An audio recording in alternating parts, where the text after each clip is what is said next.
기도하겠습니다. 하나님 아버지, 오늘부터 3일 동안 말씀 부흥회를 허락해 주셔서 감사합니다. 시간 성삼위 하나님 임재하시고 성령 하나님 우리 모두에게 역사해 주셔서 깨달으며 또 감격 감사하며 믿음으로 화답하며 삶으로 실천해 드리는 귀한 말씀 집회가 되도록 축복해 주시옵소서. 첫 시간을 시작하면서 많은 성도들이 감사의 예물을 드렸습니다.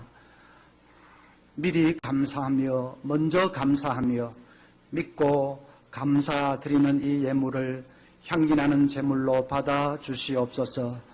여러 가지 기도의 제목들 우리 하나님 아시오니 생각하는 것이나 구하는 것에 더 넘치도록 풍성하게 채워 주시옵소서.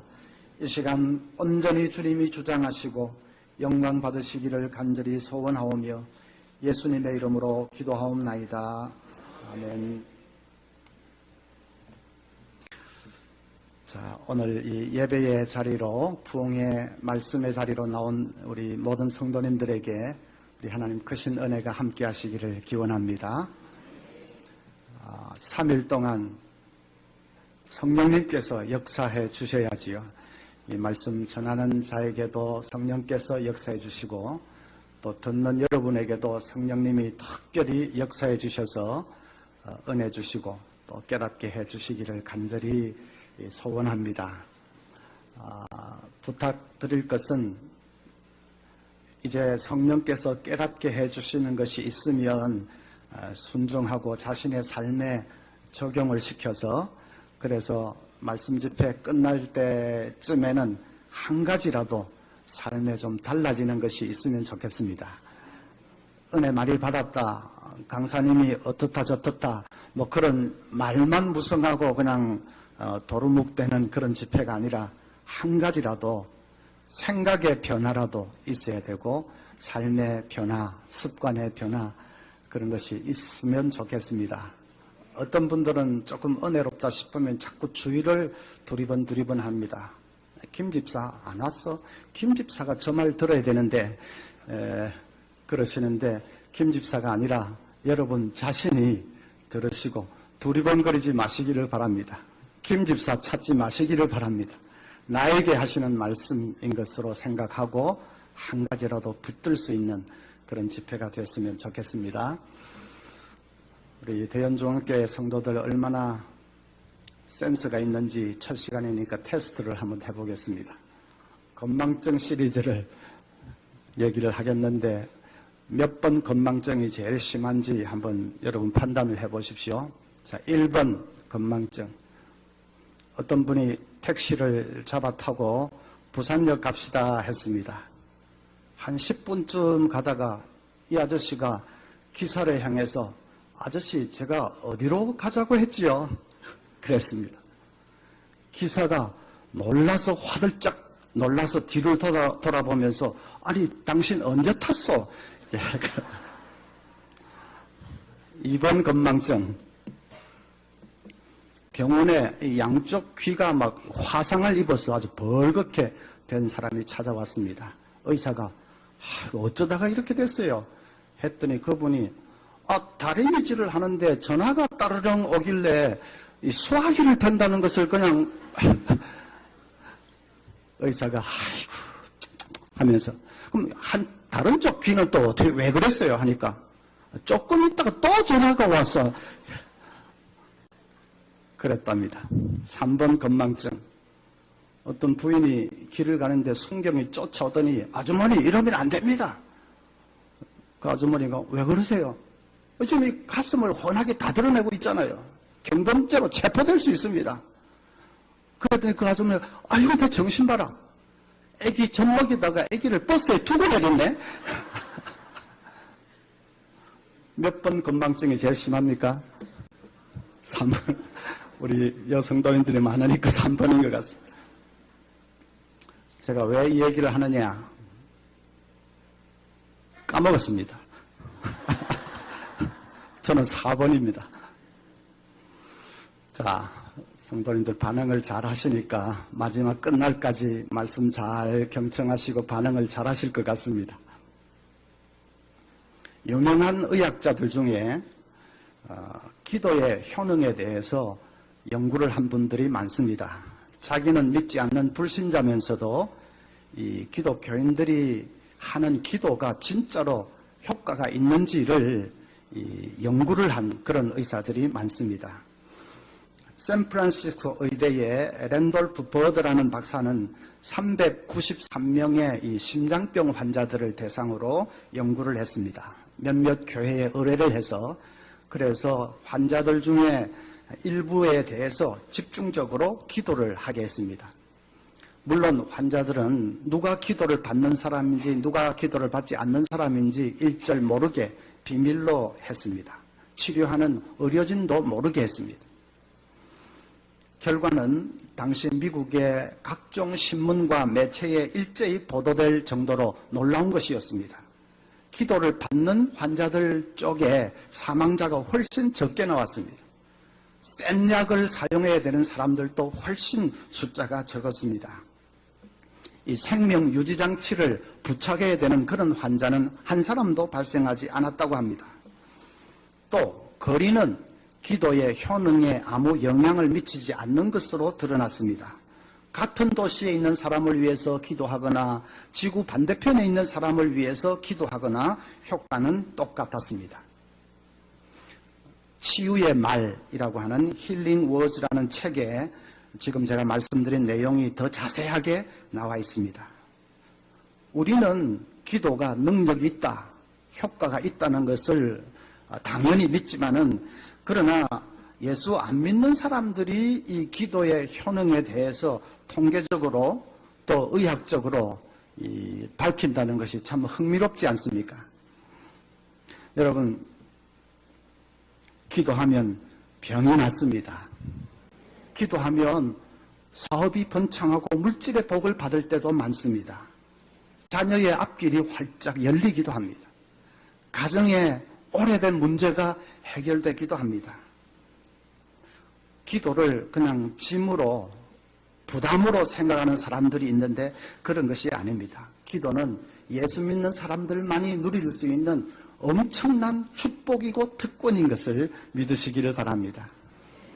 오늘 읽은 이 말씀에 예수님도 그것을 말씀하십니다. 비유의 말씀인데 잘 아시죠? 어떤 사람에게 한밤중에 친구가 찾아왔습니다. 그래서 급하게 음식을 대접을 해야 되겠는데 집에 아무것도 준비된 것이 없습니다.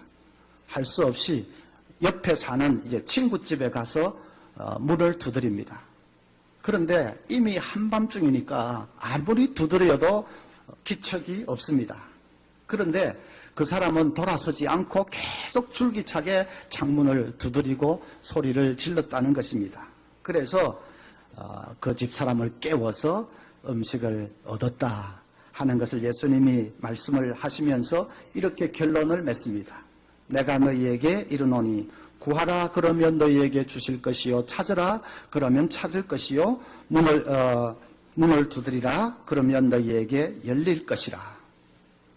열심히 구하고 찾고 문을 두드리는 것이 기도라 그렇게 말씀하십니다. 그리고 그렇게 기도하면 반드시 응답받는다 하는 것이 주님의 말씀입니다. 우리 이 비유의 말씀을 통해서 기도의 특징을 두 가지를 배울 수가 있습니다. 첫째는 기도는 간청하는 것입니다. 여러분, 음식을 구하기 위해서 친구 집을 찾은 사람이 문을 두드릴 때 아주 조용히 두드렸겠습니까? 신뢰가 안 되게 아주 조용히 여보게 떡 좀 있으면 좀 주게 아주 속삭이듯이 그렇게 말했겠습니까? 아니죠. 문을 쾅쾅쾅쾅 두드리면서 여보게 좀 일어나게 일어나 보라니까 내가 할 말이 있어. 아마 소리를 질렀을 것입니다. 한밤중에 왜 그렇게 무례한 일을 합니까? 어떻게든 그 사람을 깨워야 되니까요. 그 사람에게서 받아내야 되니까요. 지금 그 한밤중 그 시각에 그 사람 아니면 누구에게 가서 음식을 얻을 수가 있겠습니까? 그래서 체면 같은 것은 다 그냥 내려놓고 막무가내로 소리를 지른 것입니다. 좀 일어나라고 문을 그냥 두들긴 것입니다. 우리 예수님은 그렇게 하는 것이 기도라고 말씀하십니다. 간청하는 것이 기도다. 머리를 들이미는 것이 기도라고 하십니다. 8절 끝에 보면 그 간청함을 인하여 일어나 그 요구대로 주리라 했는데, 이 간청이라는 단어의 원어의 뜻은 뻔뻔하다 혹은 부끄러움을 모른다, 그런 뜻입니다. 뻔뻔하게 보일 정도로 그냥 무례하게 머리를 들이밀면서 간청하는 것이 기도라고 하십니다. 왜 그렇습니까? 응답을 받아야 되니까요. 우리 가정의 이 어려운 이 문제 하나님께서 해결해 주시지 않으면 누가 해결해 줄 수 있습니까? 전능하신 하나님 말고 어디 가서 내 문제를 호소할 때가 있으며 어디 가서 도움을 받을 때가 있겠습니까? 어떻게든 하나님하고 끝장을 봐야 되기 때문에, 그래서 머리를 들이밀고 죽으나 사나 그냥 진드기처럼 달라붙어야 하는 것입니다. 그것이 기도라고 말씀하십니다. 그 말은 기도할 때는 꼭 고래고래 고함을 질러야 된다, 그런 뜻은 아닙니다. 어떤 아이가 밤에 이 취침 기도를 한다고 하면서 이렇게 기도합니다. 꼬마가 기도하는데, 하나님, 저에게 자전거 하나 사주세요. 지금 자전거는 너무 고물이에요. 낡았어요. 새 자전거 하나 사주세요. 엄마가, 얘야, 하나님이 귀가 먹으셨냐? 왜 그렇게 고함을 질러? 꼬마가 하는 말이, 알아요, 엄마. 하지만 우리 할머니는 옆방에 계시잖아요. 그리고 할머니 귀가 좀 어둡잖아요. 지금 그 꼬마는 누구에게 말하고 있습니까? 할머니에게 말하고 있습니다.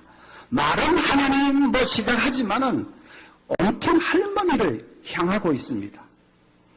그건 기도가 아니지요. 우리도 사람 누구 들으라고 하는 것이 아니라 정말로 하나님께 아뢰는 것이고 하나님께 기도하는 것이라면 소리를 질러도 좋고 안 질러도 좋습니다. 하나님은 다 들으실 수 있습니다. 자, 조용히 기도할 수 있지만 조용히 기도하더라도 마음은 간절해야 됩니다.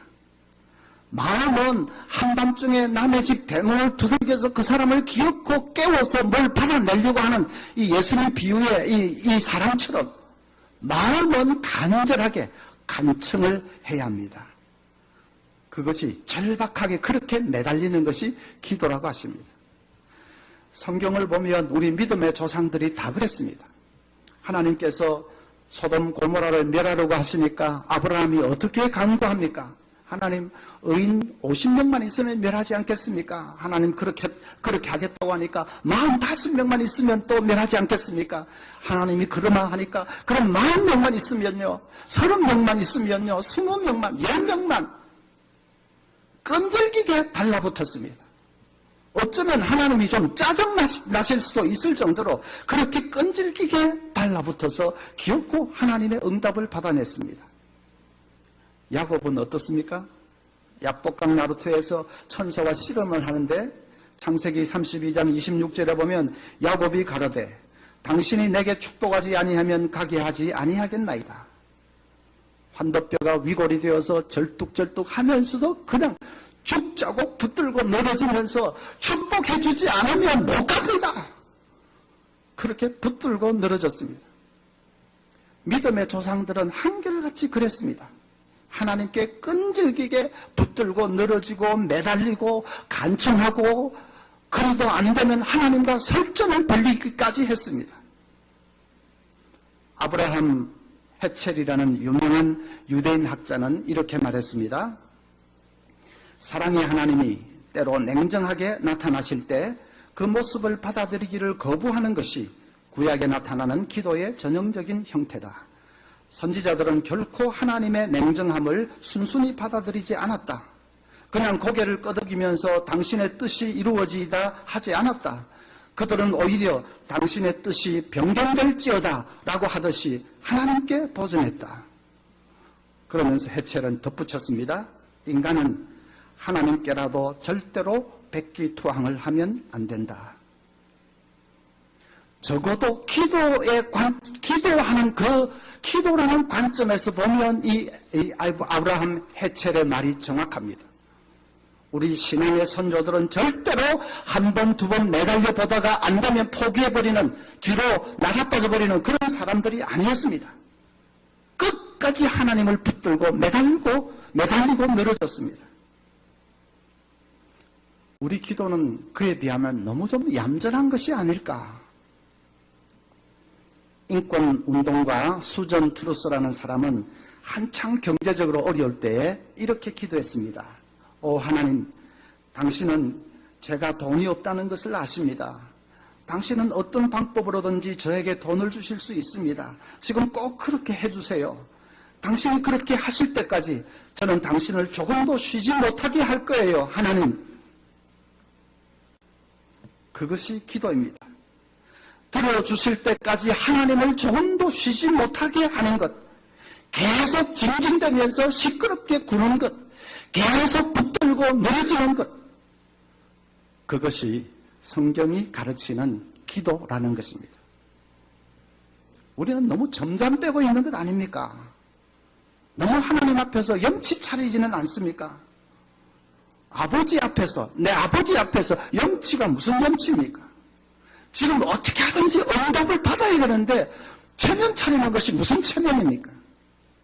하나님이 전능하신 분이시라는 것을 정말로 믿는다면, 또 우리가 기도할 때 하나님이 그것을 들으실 수 있다는 것을 정말로 믿는다면 부르짖어야죠. 간청해야죠. 포기하지 말고 하나님 붙들고 늘어져야죠. 주병진 씨는 개그계의 신사고 또 사업가로서도 성공한 분입니다.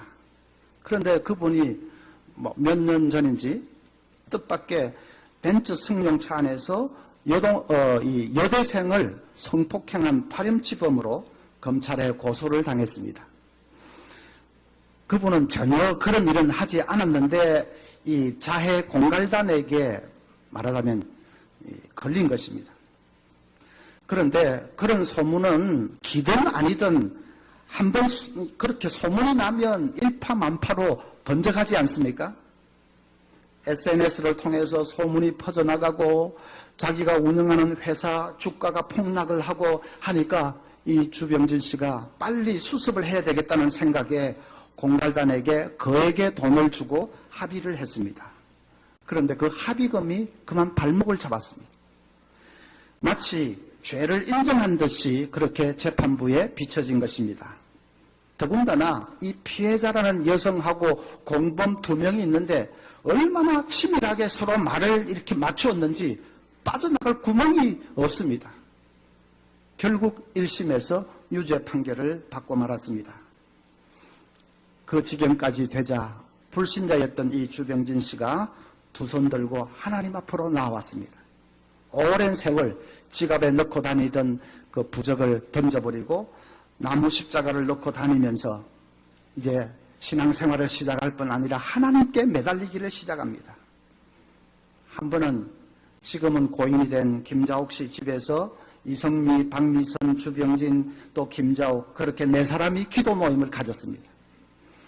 기도하면서 그냥 부르짖고 하다가 마음이 뜨거워지니까 이럴 게 아니라 우리 교회 가서 기도하자. 그래서 동부 이촌동 충신교회로 달려갔습니다. 늦은 시간이라 교회 앞에 철문을 내려놓았습니다.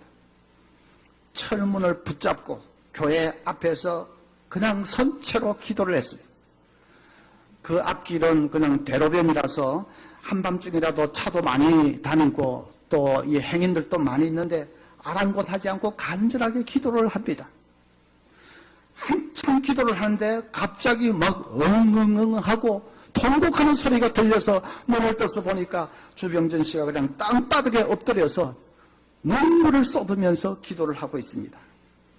아직 초신자지만은 워낙 절박하니까 하나님 앞에 그냥 눈물로 아버지 하고 매달린 것입니다.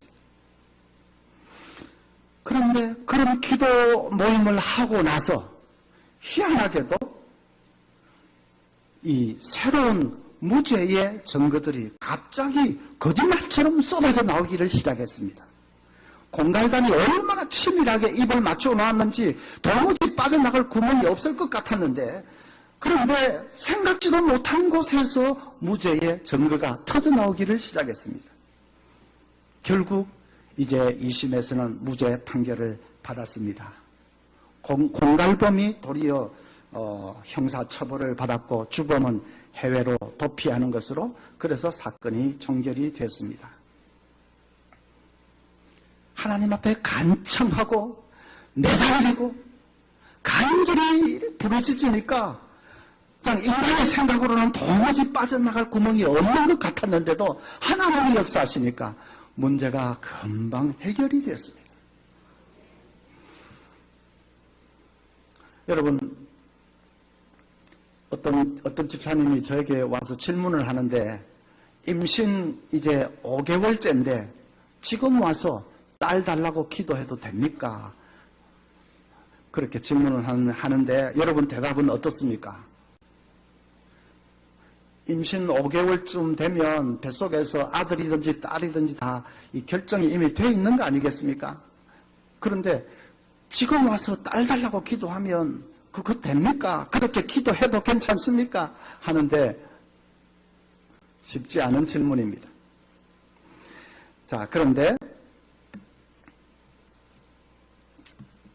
우리가 지금 임신이 이제 5개월 되었으니까, 그러니까 임신 될 때에 뭐 기도를 하는 건 몰라도 이미 결정돼 있는데 지금 와서 이렇게 기도하는 건 좀 곤란할 것 같다라고 생각하는 것은, 그것은 우리 시간 개념으로 자꾸 생각하기 때문에 그렇습니다. 우리 시간 개념은 과거가 있고 현재가 있고 미래가 있고 시간이 일직선으로 흐르지요. 그리고 한번 흐른 시간은 되돌릴 수가 없지요. 그래서 임신을 한 것은 과거고 지금 기도하는 것은 현재고, 현재가 과거에 무슨 영향을 미칠 수 없지 않느냐, 우리 그렇게 생각을 하는데 그건 우리 시간 개념이죠. 하나님께는 과거, 현재, 미래가 따로 구별이 없습니다. 하나님은 공중에서 과거와 현재와 미래를 한눈에 다 보고 계십니다. 그래서 우리가 지금 기도하는 그것을 보시고 하나님은 과거로 돌아가서 딸을 주실 수도 있는 것입니다. 아니, 하나님께는 과거로 돌아간다고 하는 것도 그 어폐가 있습니다. 정확한 표현이 아닙니다. 하나님은 돌아가고 말고 할 것 없이 과거, 현재, 미래를 하나님 다 한 눈으로 바라보고 계십니다. 그래서 지금 우리가 기도하는 것을 보시고 하나님은 우리 시간 개념으로 과거로 돌아가서 딸을 주실 수 있는 것입니다. 아마 작년인가 그 시중에서 상영했던 인터스텔라 영화를 보신 분은 제가 말하는 것을 잘 이해하실 겁니다. 그 영화 보면 5차원 세계에 들어가니까 과거, 현재, 미래 이 구별이 없어지지 않습니까? 시간이 막 교차되면서 나타납니다. 5차원만 되어도 이 시간을 초월해버리는데 하나님은 5차원이 아니라 50차원도 더 위에 계신 분이신데 하나님은 과거, 현재, 미래 구별이 없지요. 우리가 괜히 그렇게 하는 것이지. 그래서 지금 우리가 기도하는 것을 보시고 하나님은 얼마든지 과거로 돌아가서 딸을 정말로 주실 수도 있는 것입니다. 물론 하나님은 우리 기도하는 딱 그것만 보시고 역사하지는 않겠죠. 다른 여러 요소들을 하나님 자신의 그 주권적인 차원에서 고려하시겠지만 어쨌든 임신 5개월 아니라 임신 저기 8개월이라도 해산하기 한 달 전이라도 하나님 딸 주십시오 간절히 기도할 때 하나님은 얼마든지 그 기도를 들으실 수가 있는 것입니다. 그래서 종교개혁자 칼빈은 말하기를 기도를 통해 우리의 목소리가 하나님께 용납된다는 사실보다 우리를 더 흥분시키는 것은 없다 했습니다. 정말로 우리가 그런 것을 생각하면 우리 목소리가 하나님께 상달되고 있다는 이것보다도 더 우리를 흥분시키는 것은 없습니다. 내가 지금 기도해도 그냥 하나님은 또 그 기도를 보시고 과거로 돌아가서까지 역사하실 수 있다는 것을 생각하면 그것보다 더 우리를 뜨겁게 하는 것은 없습니다. 어떤 사람이 영국의 윌리엄 템플 대주교에게 이렇게 따졌습니다. 기도하면 응답이 된다고요? 그건 응답이 아니라 우연의 일치지요. 하고 이 무신론자가 이 대주교에게 따졌습니다. 대주교가 이렇게 말했습니다. 당신처럼 그렇게 생각할 수도 있겠지요. 그러나 분명한 것은 기도하면 우연한 일들이 자꾸 일어난다는 사실입니다. 기도하지 않으면 아무 일도 일어나지 않지만요. 불신자들은 뭐 그게 기도의 응답이냐? 우연히 그렇게 됐겠지. 우연의 일치다. 그렇게 말하는데 희한한 것은 기도하면 그 우연이라는 것이 자꾸 일어나는 것입니다. 기도하지 않으면 아무 일도 일어나지 않지만. 그런데 그때 일어나는 것이 그것이 정말 우연입니까? 하나님이 응답하신 것이죠. 그래서 여러분 간청하시기를 바랍니다. 우리 기도가 헛되지 않습니다. 반드시 하나님께서 들으십니다. 간청하고 매달리시기를 바랍니다. 우리 대연중학교 성도님들 기도의 패턴 저 잘 모르지만 오늘 말씀이 가르쳐주는 대로 점점 빼지 말고 체면 차리지 말고 해보다가 아니면 말지 뭐 하지 말고 아니면 말지 할 정도로 그렇게 한가하시면 그렇게 뭐 꼭 해결 안 받아도 되면 그렇게 하십시오. 그러나 우리 가정의 이 가슴 아픈 이 문제 꼭 해결받아야 되면 안 된다고 물러서지 마십시오. 간청하고 매달려야 한다. 그것이 기도라고 우리 주님 말씀하십니다.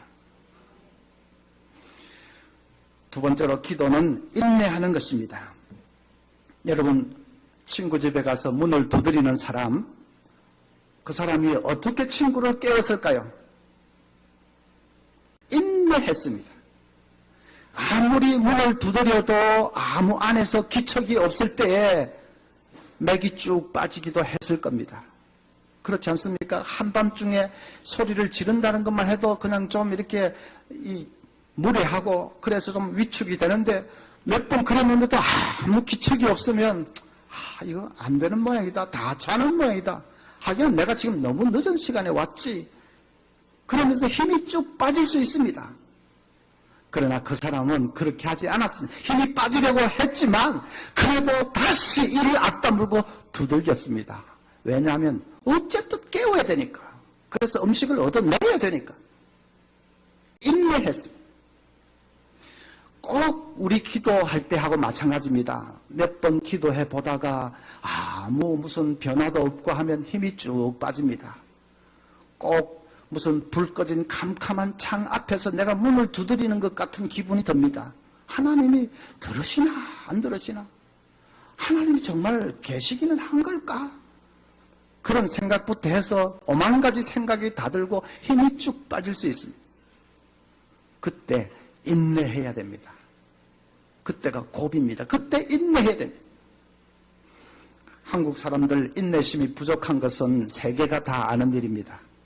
해외여행 가면 저 중국이나 뭐 동남아나 이런 데 가면 그 장사하는 사람들이 한국 사람만 보면 뭐 한국 사람인 거 금방 알아채죠. 그러면 빨리빨리 하면서 막 이렇게 놀립니다. 하도 한국 사람들 빨리빨리 하는 줄 알고 빨리 하고 놀립니다. 어떤 사람은 이렇게 기도를 한다고 합니다. 하나님 아버지, 제가 인내심이 부족합니다. 제게 인내심을 주시옵소서. 지금 당장 주시옵소서. 인내심을 달라고 하면서 지금 당장 주시옵소서. 응답 받을 때까지 낙심하지 말고 인내하면서 매달려야 합니다. 어떤 분은 이런 의문이 드시겠지요? 하나님은 왜 빨리 응답을 해주시지 않는가? 그냥 그렇게 질질 끌고 계시는 것일까? 기도를 응답을 해주시려면 빨리빨리 응답을 해주시면 되지. 왜 우리 보고 인내하라고 하시면서 질질 끌기만 하시는 것일까? 그런 의문이 드시죠? 다니엘서 10장을 보면 다니엘이 큰 전쟁에 대한 환상을 보고는 그것이 무엇인지, 그 의미가 무엇인지를 깨닫게 해달라고 간절히 기도했습니다. 그런데 3주나 지나도 아무 응답이 없습니다. 다니엘이 너무 마음이 무겁고 슬펐는데 3주 만에 온몸에서 빛이 나는 천사가 그에게 나타났습니다. 그리고 하는 말이, 자기가 다니엘의 기도를 듣고 그에게 이제 오려고 나섰는데 도중에 바사국 왕이 막아서 3주 동안이나 지체가 됐다는 것입니다. 바사국 왕은 사탄의 세력을 가리킵니다. 그래서 바사국 그 왕 사탄의 세력 때문에 지체가 됐는데 결국은 천사장 미가엘이 나타나서 도와주어서, 그래서 이제야 오게 되었다고 하면서 다니엘이 궁금해하고 있던 그 큰 전쟁의 환상, 거기에 대해서 이렇게 해석을 해줍니다. 그런데 다니엘은 충격을 받았습니다. 자기는 무심코 이 의미가 뭘까 답답해서 무심코 기도했는데 그것 때문에 천상에서는 복잡한 일이 벌어지고 있었던 것입니다. 자신이 알지 못하는 많은 일들을 하나님은 다루고 계셨던 것입니다. 자기 기도한 그것 때문에. 자기는 왜 3주나 지났는데도 빨리 응답을 해주시지 않나, 그것이 불만스러웠는데 응답을 해주시지 않는 것이 아니라 응답해주기 위해서 하나님께서는 복잡한 일들을 처리하고 계셨던 것입니다. 그래서 시간이 걸렸던 것입니다. 그렇습니다. 우리가 기도하면 하나님은 즉시로 들으십니다. 그러나 그 기도에 이제 응답해 주시기 위해서는 하나님 편에서 하실 일이 많습니다. 기도가 응답되기 위해서는 그 기도와 관련이 되어 있는 사람들을 이리저리 좀 이렇게 변화를 시키고 또 무슨 상황을 좀 조절을 하고 그래야 될 일들이 많습니다. 우리는 내가 기도하는 그것만 생각하면서 요것만 딱 응답해 주시면 됩니다, 그렇게 하고 있지만 하나님이 하늘에서 내려다볼 때는 그걸로 딱 끝나는 게 아니고 연결된 것들이 많습니다. 그렇지 않겠습니까? 직장에 뭐 관련되어 있는 것도 있을 수 있고 가족들하고 관계되는 게 있을 수도 있고 여러 가지 연결되어 있는 것이 많습니다. 그래서 그런 것들을 다 정리하시고 교통정리를 하시고 다 하신 후에 하나님은 응답을 해 주시는 것입니다. 그 기간이 걸리는 것이지 하나님의 능력이 없어서 손이 짧아서 뭐 시간이 걸리는 것도 아니고 우리 인내심을 시험해보기 위해서 하나님 그렇게 하시는 것도 아닙니다. 다니엘 10장이 그것을 잘 보여주십니다. 그래서 당신의 사랑하는 자녀들이 부르짖을 때, 그것도 간청하면서 부르짖을 때 하나님 이미 들으셨습니다. 그리고 하나님이 이제 응답해 주시겠다 작정을 하시면 그 방향으로 하나님 일하시기를 시작하십니다. 여러 정지 작업을 하시고 사전 이 작업을 하시는 것입니다. 그것을 우리가 믿고 인내하면서 기도할 수 있어야 되겠습니다. 인내가 그냥 인내하는 것이 아니라 그냥 무턱대고 그냥 끈질기게 버티는 것이 아니라 하나님이 지금 일하고 계신다는 것을 믿고 응답이 나타날 때까지 기다리면서 인내하는 것입니다. 계시록 8장 3절에 보면 이런 말씀이 나옵니다. 또 다른 천사가 와서 제단 곁에 서서 금향로를 가지고 많은 향을 받았으니 이는 모든 성도의 기도와 합하여 보좌 앞 금제단에 드리고자 함이라. 향연이 성도의 기도와 함께 천사의 손으로부터 하나님 앞으로 올라가는지라. 천사가 향로를 가지고 제단에 불을 담아다가 땅에 쏟음에 우레와 음성과 번개와 지진이 나더라. 저는 기도의 본질을 이보다도 더 정확하게 표현한 구절이 아마 없을 거라고 생각합니다. 기도를 하나님 보좌 앞으로 올려드리는 향기, 향에 비유했습니다.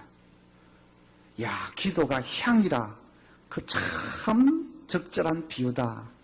기도는 정말 향내나는 하나님을 기쁘시게 하는 그런 향기이지, 우리 그렇게 생각을 할 수 있습니다. 그런데 약간 비판적인 사람은 조금 다르게 생각할 수도 있습니다. 향기라는 것은 냄새일 뿐이지 능력은 없습니다. 그렇지 않습니까? 방 안에 향을 피워놓으면 병이 났습니까? 방 안에 향기가 가득하면 귀신이 도망갑니까? 방 안에 향기를 피우면 가정의 그 부부간의 고질적인 그런 문제가 저절로 해결이 됩니까? 아니지요. 향은 그냥 조금 우리 코만 냄새만 좋게 하다가 그냥 사라지는 연기와 같은 것이지, 그래서 아무 능력이 없습니다. 그래서 기도를 향에 비유한 것이 조금 이상하다 싶을 수도 있습니다. 그런데 오늘 아까 읽은 계시록 8장 3절부터 보십시오. 그 향은 하나님 그 제단 앞에 있는 향로에 차곡차곡 쌓였습니다. 향로에 차곡차곡 쌓여서 그 제일 어귀까지 가득 차니까 천사가 거기다가 불을 붙여서 그냥 지상에 쏟아 붓는데 우레와 번개와 지진이 일어났다. 향에다가 불을 붙여서 그냥 지상에 쏟으니까 그 향이 폭탄이 된 것입니다. 그래서 지축을 가르고 땅을 쪼개고 그냥 역사가 나타났습니다. 기도가 그런 것이라고 우리에게 가르쳐 줍니다. 언뜻 보면 기도한다고 해봤자 그냥 허공을 메아리치는 그런 그냥 소리 정도밖에는 그게 무슨 정말로 효과가 있을까? 그런 싶을 수도 있지만 사라지는 것이 아니라 하나님의 그 보좌 앞 향로에 차곡차곡 쌓입니다. 다 쌓이면 그러면 이제 그것을 지상에 쏟아 부으면 거기에 그냥 땅이 갈라지는 역사가 일어납니다. 귀신이 소리치며 도망치고 병이 그냥 다 떠나가 버리고 문제가 한순간에 해결이 되고 자녀의 앞길이 형통하게 열리게 되고 하나님 그렇게 역사하실 것입니다. 향로에 차기까지 그래서 인내해야 되는 것입니다. 인내. 여러분 지푸라기 하나로 코끼리 등뼈를 부러뜨릴 수 있다 하면 믿으시겠습니까? 그런데 그럴 수 있습니다. 지푸라기를 코끼리 등뼈에 하나 올리고 2개 올리고 3개 올리고 자꾸 쌓아 보십시오. 지푸라기니까 코끼리는 끄떡도 않겠죠. 그래도 계속 쌓으면 아무리 코끼리라도 언젠가는 감당할 수 없는 순간이 옵니다. 그때 지푸라기 하나를 더 얹으면 코끼리는 풀썩 주저앉고 등뼈는 그냥 쪼개져 버립니다. 이제 아무리 그 덩치큰 코끼리라도 더 이상 감당할 수 없는 지점, 그걸 임계점이라고 합니다. 임계점에 도달하면 지푸라기 하나 더 얹는데 코끼리는 그냥 덜썩 주저앉아 버립니다. 우리 삶에도 그런 임계점이 있다는 것입니다. 해리포터 시리즈를 쓴 조앤 롤링은 해리포터 그 책을 통해서 영국 여왕보다도 더 부자가 됐습니다. 그런데 해리포터를 처음에 출간할 때에 모두 12군데 출판사에서 거절을 당했습니다. 이렇게 애기 카트를 끌고 오는 무명의 주부 작가의 책을 누가 출판해 주려고 하겠습니까? 모두 12군데에서 안 된다고 거절을 했습니다. 우리 같으면 한 12군데 거절을 당하면 이건 안 되는 모양이라고 포기를 했을 것입니다.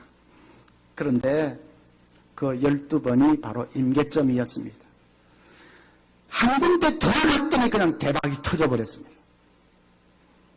만약에 그 전에 포기해버렸더라면 또 12번째라도 포기해버렸더라면 그러면 아이들이 열광하는 해리포터는 세상에 없는 겁니다. 기도에도 임계점이 있습니다. 응답의 순간에도 임계점이 있습니다. 우리가 거기에 도달할 때까지 인내해야 됩니다.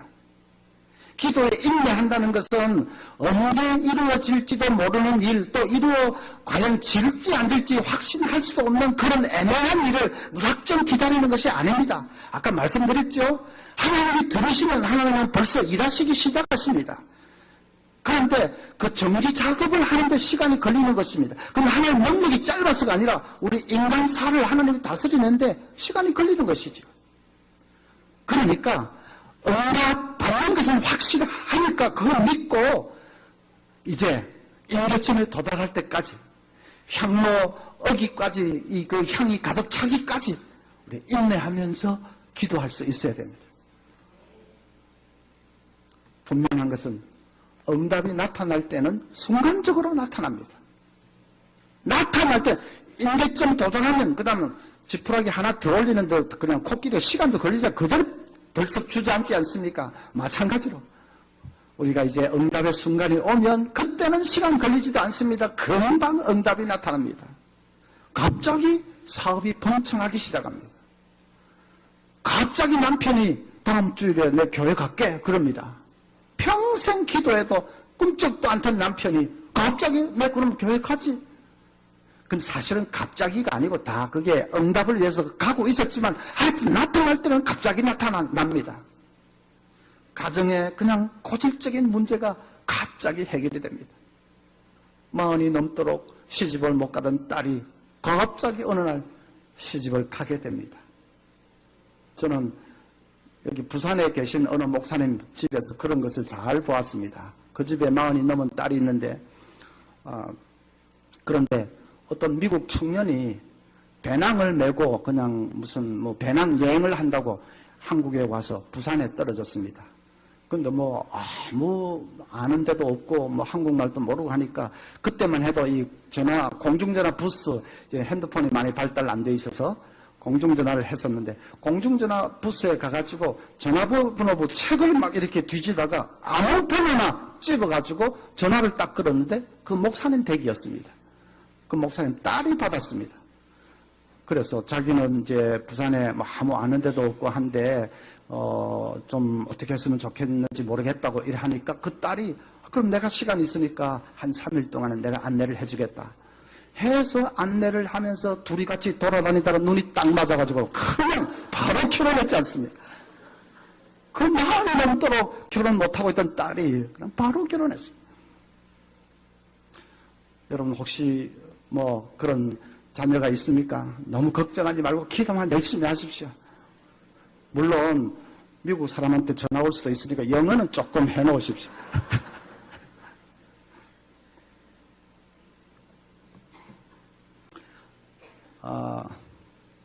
이찬수 목사님 모시고 저희 교회에서 한번 부흥회를 했는데 저녁 집회를 앞두고 식사를 하는데 이 목사님이 저에게 한 목사님 지금 교회 오신 지 몇 년 되셨습니까?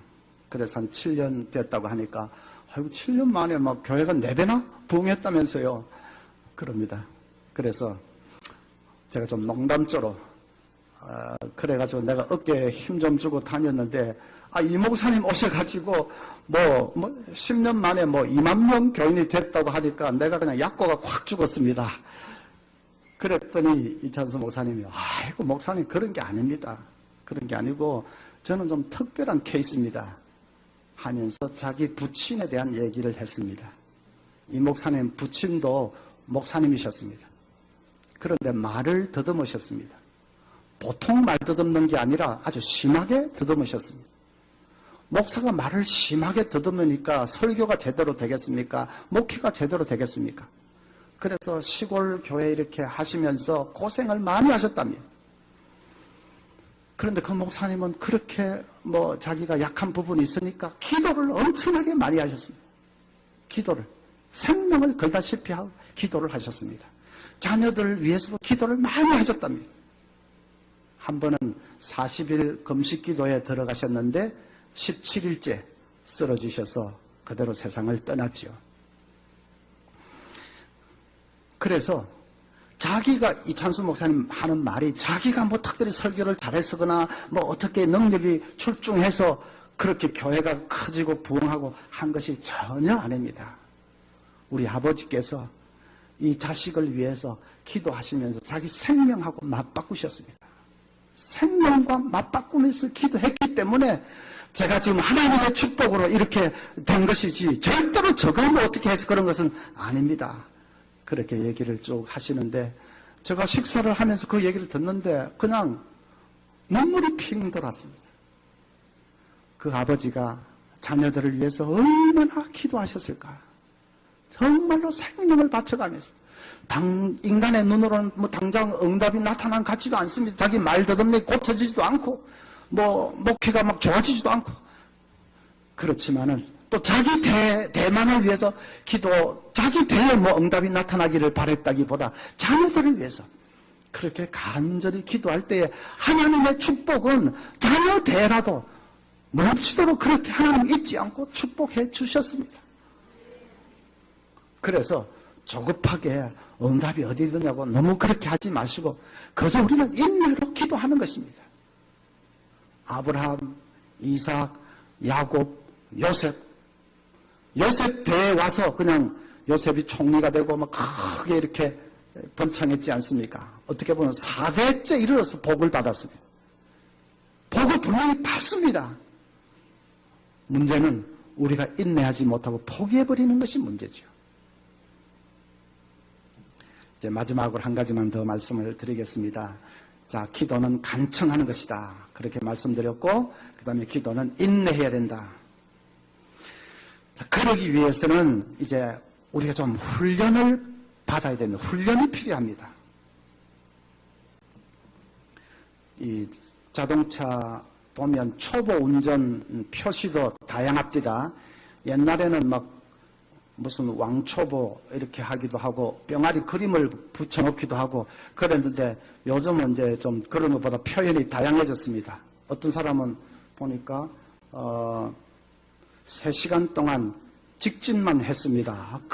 그런 사람도 있고, 와, 3시간 동안 직진만 했다니까 뭐 굉장하죠. 그 옆에 갔다가는 큰일 나겠어요. 또 어떤 사람은 뭐 저도 제가 무서워요 뭐 이렇게 붙여놓은 사람도 있고. 그런데 한 번 제가 딱 보니까 진짜 제일 앞권이 있었습니다. 저기 초보라는 거 표시를 이렇게 해놨습니다. 답답하시지요? 저는 환장하겠습니다. 그거 보니까 뭐 앞에서 빌빌대서 빵빵 하려고 하다가 그거 보니까 진짜 자기는 얼마나 답답할까. 자기는 정말 환장하고 싶을 거야. 마음대로 안 돼가지고. 그래서 빵빵 못하겠습니다. 우리가 보면 저 집사님은 가정에 저렇게 어려운 문제를 당했으면 좀 하나님 앞에 매달리면 좋겠는데 좀 새벽에라도 나와서 그냥 기도하고 좀 하나님께 매달리면 분명히 뭔가 해결책이 보일 텐데 왜 저렇게 기도를 안 할까? 답답하지요. 그런데 본인은 정말 환장하고 싶을 겁니다. 왜냐하면 기도해야 되는데 하는 생각은 하면서도 기도가 안 되는 걸요. 기도가 안 되는 걸 어떻게 합니까? 주여 해보지만은 말이 공허합니다. 힘도 실리지도 않고. 그 며칠 해보다가 아마 그냥 포기해버립니다. 기도가 안 되니까 아마 본인은 환장하고 싶을 겁니다. 왜 기도가 안 되지요? 그 위급한 일을 당했는데 평소에 기도에 훈련이 되어 있지 않기 때문입니다. 평소에 훈련이 되어 있지 않으면 아무리 위급한 일을 당해도 기도가 나오지 않습니다. 기도해야 된다는 걸 알면서도 안 됩니다. 교육자들이 집사님 좀 기도 좀 하세요 하면 그건 누가 모릅니까? 그런데 몸이 움직여지지 않는 걸 어떻게 합니까? 그 말이 여기까지 오겠죠. 제가 대학 시절에 어떤 고등학생 맡아서 아르바이트를 했습니다. 고등학생을 가르쳤는데 그 집에 이제 완전히 입주를 해가지고 같이 살면서 이제 가르쳤습니다. 그런데 점점 제가 가르치는 학생의 누나가 있는데 그 누나의 눈치가 점점 이상합니다. 저에 대해서 흑심을 품고 있는 게 분명합니다. 그러더니 아니나 다를까 그 누나가 하는 말이 주말에 토요일 날 태릉 그때는 배밭이었습니다. 태릉에 자전거 타러 가자고 하는 겁니다. 완전히 노골적으로 이제 데이트 신청을 하는 거지요. 제가 지금은 이렇게 보이지만은 젊은 시절에는 아주 잘 나갈 때가 있었습니다. 그런데 문제가 있습니다. 제가 자전거를 그때 탈 줄 몰랐습니다. 그런데 모처럼 데이트 신청을 받았는데 이거 어떻게 할까 고민하다가 가보자 싶었습니다. 가보자. 자전거 그거 어려운 것도 아니고 내가 타지는 못하지만 그래도 부지런히 페달만 밟으면 될 거 아니야. 넘어지려고 하면 더 빨리 밟으면 될 거 아니야. 내가 운동신경이 없는 것도 아니고. 그래서 지침 뚝 떼고 그냥 가보자고 승낙을 했지요. 그때가 아주 눈부신 봄철 어느 날이었습니다. 태릉의 배밭에 갔습니다. 어떻게 됐을까요? 어떻게 됐을까요? 왜 웃기만 하십니까? 이리 쥐어받고 저리 쥐어받고 꼬라박고 쳐박고 막 온갖 창피는 다 했습니다. 그게 마음만 가지고는 되는 게 아닙니다. 이론적으로는 넘어지려고 하는 것보다 페달을 더 빨리 밟으면 갈 것이다. 뭐 이론은 분명한데 그게 안 됐습니다. 그러니까 자전거를 평소에 탈 줄 모르면 못하는 겁니다. 천금 같은 기회가 와도 평소에 못하면 못하는 겁니다. 생각만으로는 안 됩니다. 자전거를 꼭 타고 말 거야 하는 의지로 되는 것이 아닙니다. 평소에 훈련이 되어 있지 않으면 안 되는 겁니다. 기도도 마찬가지입니다. 평소에 새벽에 나와서 기도하는 이 훈련이 되어 있지 않으면 아무리 가정의 위기를 당해도 그 기도가 나오지 않는 것입니다. 형식적으로는 이제 해볼 수 있지만 자기 마음속에 확신이 없는데 지속되지가 않습니다. 그래서 여러분 새벽마다 이 기도의 습관을 붙이는 것이 너무나도 중요합니다. 이제 기도는 간청하는 것이다. 기도는 인내하는 것이다. 말씀을 들었습니다. 그래 그렇게 해보면 되겠다 싶은 생각은 드시죠.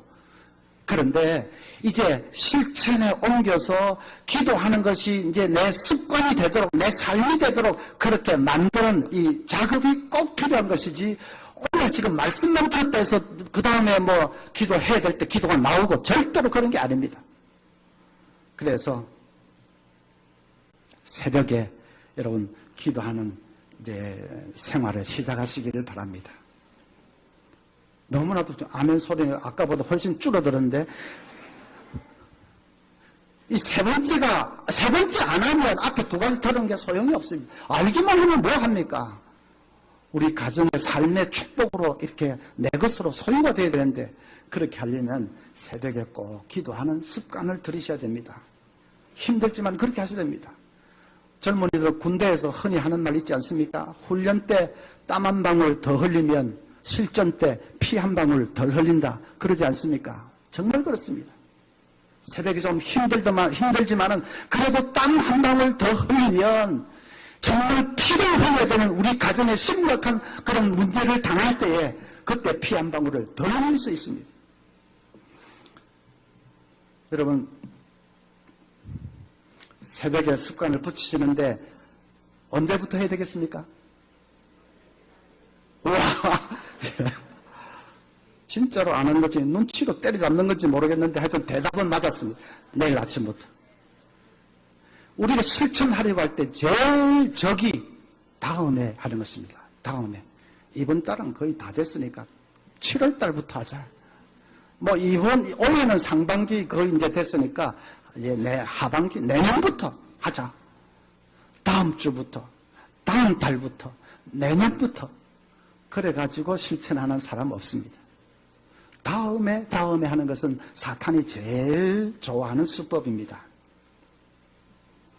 우리가 이 출애굽할 때 애굽에 내렸던 10가지 재앙 잘 아는데 그 중에 개구리 재앙이 있습니다. 개구리가 막 침대나 식탁이나 막 완전히 방 안에 버글버글 들끓는데 그래서 바로가 손을 바짝 들었습니다. 그래 너희들 이제 출애굽해도 좋다 했습니다. 모세가 그러면 그렇지. 바로왕이요 이 개구리들을 언제 사라지게 해드릴까요? 했습니다. 바로가 뭐라고 대답했는지 아십니까? 네? 바로가 내일 했습니다. 이상하죠? 이해할 수 없죠?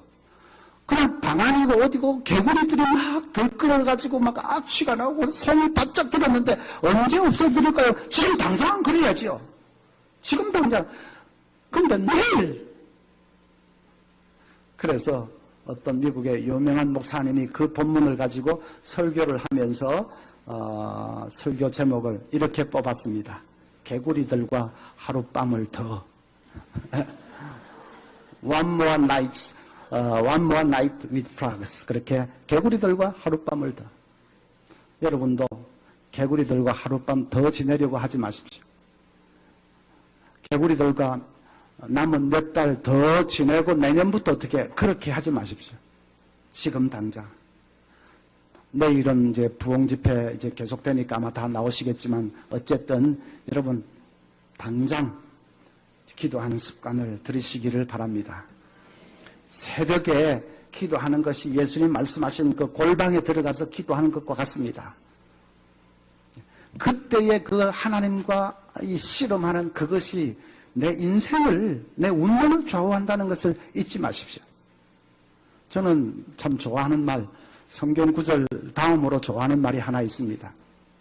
권투 선수 조 프레이즈가 한 말이라고 하는데, 챔피언은 링에서 결정되는 것이 아니다. 링에서는 다만 인정받을 뿐이다. 그랬습니다. 권투 그 세계 챔피언은 링에서 결정되는 것이 아니다. 링에서는 인정받을 뿐이다. 무슨 말입니까?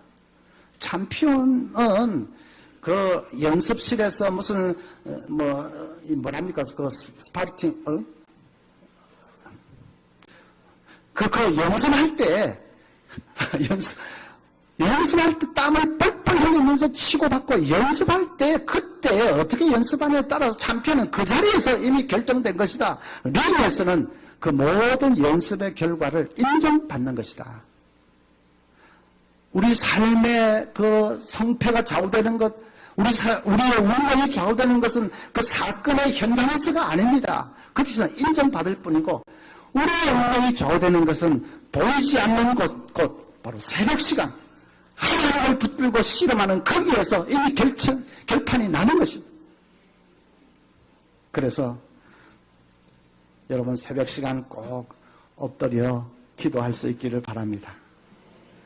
이제 이번 부흥 집회 마치고 나면 다음 주부터 우리 대연종합교회 새벽기도 숫자가 적어도 1.5배 내지 2배 이렇게 늘어났다는 소식을 제가 들으면 정말로 할렐루야 하나님 앞에 감사를 올리게 될 것입니다.